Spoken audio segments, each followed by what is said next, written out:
I didn't say anything other than I would be boycotting the products. I just found it offensive to say that any child was synthetic. Their own personal beliefs about family are their own beliefs, and I respect them, although I find it very sad that two gay men would feel like that. But in the end, life is too short not to have an olive branch, and in the end an olive branch will be extended, because it's, you know, it's all about bringing people together, and if we disagreed on this subject, then we'll disagree. But I think they made a mistake. I think they probably regret it. But do I think they're bad people at the end of the day? Probably not, no. Have you heard from them? Not at all. But you would be prepared to reach out to them? Yes, absolutely. What do you think they meant by synthetic? I have no idea. I mean, in this day and age, IVF has brought so much pleasure and love and happiness to people that couldn't have children. We have so many emails from women who went, she said, it's not an act of love. God, every push, every prod, every appointment was an act of love to have this child. You know, no child is synthetic. They're all children of God, and they're all wonderful little things, and they're beautiful, and they're sweet, and they're pure when they're born. I've two children that were 4 and 2, and they still are pure. They don't have any hatred. They don't have any, you know, they're just beautiful. And no child should be called synthetic. Sir Elton, you testified before the US Congress, I think it was 13 years ago. How much progress have you seen in the fight against AIDS since then? Oh, it's enormous progress that's been made. I mean, 13 years ago, you know, there wasn't PEPFAR, there wasn't a global fund. I mean, we were in a really bad way. And a lot has changed thanks to the leadership of America and to Britain as well, and to other countries around the world. But the Americans have given 33% to the global fund. President Bush initiated PEPFAR. And that really changed the whole scenario. When you testified today before the US Senate, you talked about a moment of risk. Yeah. That we are in a moment in time where things could start spiraling out of control again. The second biggest cause of death in the world amongst young juvenile women is AIDS. That's astounding. That's terrifying. So we have so much more work to do, and I'm here today just to say to the government, thank you so much.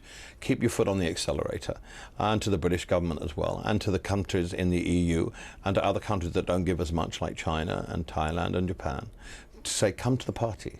Come to the party, because this is a global epidemic, and if we come to the party and we don't take our foot off the accelerator, we can end this. We can make so much more progress. We've made a lot of progress, but there's still a lot of work to be done. Is there a risk of complacency? I mean, in a sense, you outlined the progress, and you outlined it to the Senate today. My kids, 21 and 18, they don't even talk about AIDS. Isn't it? It's as if they're not even aware of it anymore. Because AIDS is treatable. It's more treatable than diabetes. If you have the antiretroviral drugs, you can live a long and healthy life. I mean, 13 years ago, people I knew were selling their insurance and their homes because they thought they were going to die, and then suddenly they were back in the living world again, which was fantastic. So I do think there is a complacency within the Western world anyway to say that AIDS is over or AIDS is treatable, so we don't have to bother, which is nonsense. You're also working here in the United States, yes, which is facing challenges of its own in the South, but we see today on the front page of the New York Times, Indiana, a spike in infections again. Well, that's been going on because they've got, you know, there was a national needle exchange program that was put in place, and then it was taken out. So you've got places now like in rural Indiana, it's mostly drug-related, intravenous drug use, but it's you know, it's like become kind of a little epidemic, and it's made headline news on the front page of the New York Times, and has been doing so for 3 or 4 weeks. It's ridiculous, and you know, there's no common sense involved. It's like it's common sense to have a needle exchange program. You have said before the Senate that you think you could see the end of AIDS in your lifetime. I sincerely believe that. I really, if I didn't believe it, I wouldn't be sitting here today, and I wouldn't be here canvassing the Senate and the Congress and the American government. What's it going to take? It's going to take a lot more effort. It's going to take a lot more effort on behalf of countries like Russia, Eastern Europe, China, the East, the Middle East, to actually face up to the fact that AIDS exists. It's also going to take a continual financial contribution from the richest countries in the world, keep our foot on the accelerator, keep the money coming, and then get some more people to come to the party and talk about AIDS. All we hear about at the moment is need to cut budgets. Yes. You've come to Washington. Yes. We have to cut. You went before the Appropriations Committee, the committee that deals with budgets. This is 1% of the budget. This is 1% of the budget. It's nothing.